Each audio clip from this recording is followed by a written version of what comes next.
BMO, we're here to help. Visit BMO.com for details. So hitting a 3-run home run as the Jays are taking the Yankees for first place after New York's 2-1 loss to the Indians. R.A. Dickey's won 4 straight decisions. He gave up 3 runs over 6 innings of work. The Jays becoming the first American League team in 38 years to have a pair of 10-game winning streaks in the same season. They will look to tie the franchise record with win number 11 this afternoon. The broadcast starting at noon on Sportsnet 590 The Fan and Sportsnet. According to a report, Rogers has contacted former Tigers GM Dave Dombrowski about the possibility of becoming the team's next president. If the Rogers Cup, Bassett Pospisil losing in 3 sets to John Isner, thus eliminating the Canadian content from the singles draw. The most entertaining moment was during Nick Kyrgios's win over Stan Wawrinka. Kyrgios told Wawrinka that a fellow player slept with his girlfriend. Wawrinka is calling for punishment to be handed down by the ATP Tour. And it's Glory's last shot. Round 1 of the PGA Championship about to get underway. An early start for David Hearn. He will start on the 10th tee at 7:45. Tiger Woods teeing it up at 9:15. Rory McIlroy, Jordan Spieth at 2:20. You are listening to Dean Blundell and Company on Toronto Sports Radio, Sportsnet 590, The Fan. Chef Blair Show. This morning at 9. Back to Dean Blundell and Company. Download the new Sportsnet app in the App Store. Then listen online and on your phone. Toronto Sports Radio, Sportsnet 590. The Fan.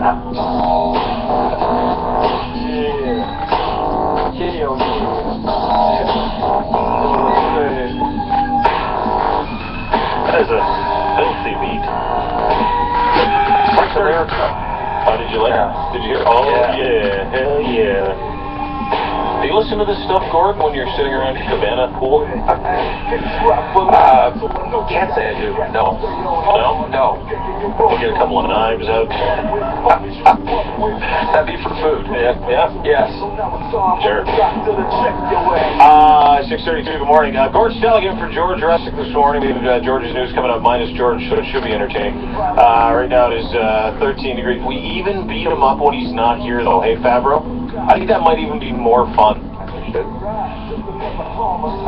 13 degrees right now, high today of 27. Apparently we may get some showers, thunder showers later in the day. We will get some tomorrow, 29. For Fridays, we head into the weekend. Just so everybody's aware, Toronto Blue Jays pounded on the Athletics. If you're Brett Laurie, I was thinking about this the other day, if you're Brett Laurie or you're Danny Valencia and you're watching this team streak to first place and you've been traded away, left on the heap, or Danny Valencia waved, hey, listen, you're a good kid, but you're not good enough to play here. Are you just like every game you walk into the clubhouse and you're like, Jesus, stupid, you And what if it's like that in the NHL too? Because the Jays are first place Yankees, but if you get traded from a first place team for the best player from the last place team, or you're like, God damn it, son of a no. Yeah, I would say, bang on it. That way, I mean, what a whole different thing mentality. It's like, life's going great, and everything's perfect, going every day, kicking butt, and then all of a sudden you go somewhere else, you're winning, and losing, and everything. I mean, vibrant, food tastes better, everyone loves you, then you go somewhere else, hey, you bum, what, So I don't know. Trade for some legendary pieces, like future Hall of Famers. You're playing with Hall of Famers like Donaldson and David Price and Troy Tulowitzki and you're like, seal it. Oh, son of a! Oh, I did not see that coming. Why? What would Brett Laurie's mindset be, though? I don't know. He kind of Canadian guy. Well, but he wore it as welcome, really. As much the Canadian guy we got a little tired of. He kept getting hurt. He just seemed to be not the fit. I feel bad for the other guy. Just about, I thought they're going to keep him. And, so he's got to be content. Gosh, go from the Toronto and be a good soldier, so to speak. And then you don't just lose either. You lose like 10-3. Now you're in a bad army. In that game, you lose 10-3. The team's now in first place, and you're like, son of a... Oh. 6:34.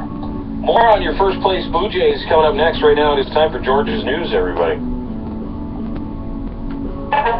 George's News, non-George edition. I love that, George. 3, 2, 1. You guys watch any of this Rogers Cup stuff yesterday? I woke up to it this morning and I Googled it. I don't think I've laughed this hard at a tennis match in a long time. This Nick Kyrgios guy, maybe the greatest player to ever play tennis. Federer is boring. Nadal is done. This is the time for the sport to find a hero. And that hero has pink and black and white hair, and he's from Australia.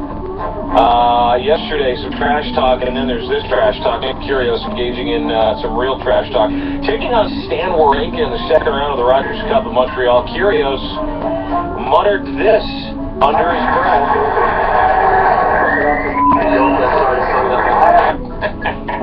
If you missed it,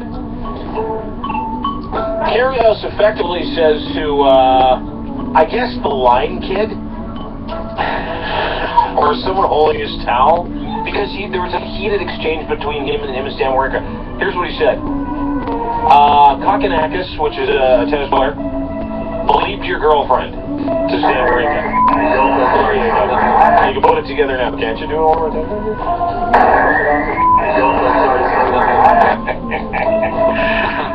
Wawrinka, referring to the 75th ranked Thanasi Kokonakis, apparently yesterday did some stuff with Stan Wawrinka's girlfriend, and he went on to beat Stan Wawrinka after Stan Wawrinka apparently retired due to injury. Do you have what he said after to Arash Madani as well? And here's maybe even the best part, is that after he said this, he owned it.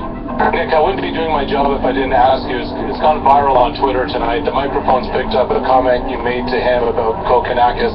Just what went through your mind in making a statement like that? I thought, he was getting a bit lippy at me, so I don't know. It's just in the moment sort of stuff. But yeah, I didn't really know. I just said it. Nick, we'll see you tomorrow. Sounds good.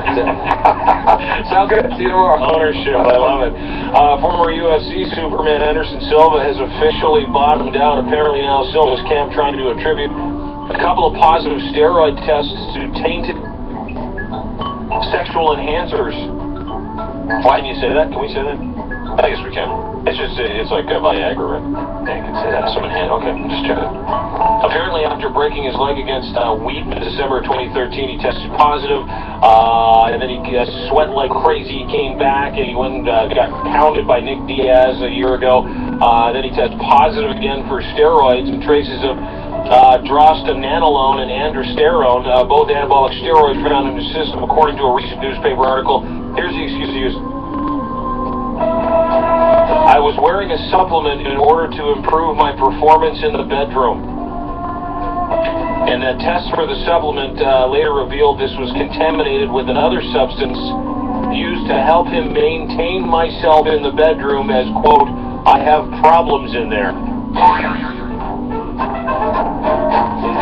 Wouldn't you just rather be known as a cheater, though? Like if someone said to me, hey, why did you test positive for that? Wouldn't you just go, I am the biggest cheater in the world? Do the Andy Pettit. He did the best thing, right? He said I took it twice because of an injury. I don't know why Andy threw Roger Clemens under the bus, but Andy moved forward. Jeez, I'm right. Yeah, you're right. Twice he got injured. No, now he's known as a guy that can't do his business. Now his wife's wondering why he's taking it, though. Yeah. I thought he's on the road a lot. I am the biggest cheater in the world. I'd rather be known as that.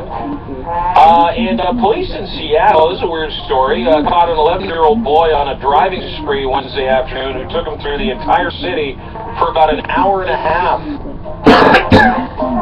Patrol deputies called to pursue a vehicle. They said they stopped a guy, but they thought it was a guy at downtown Route 99 in Seattle.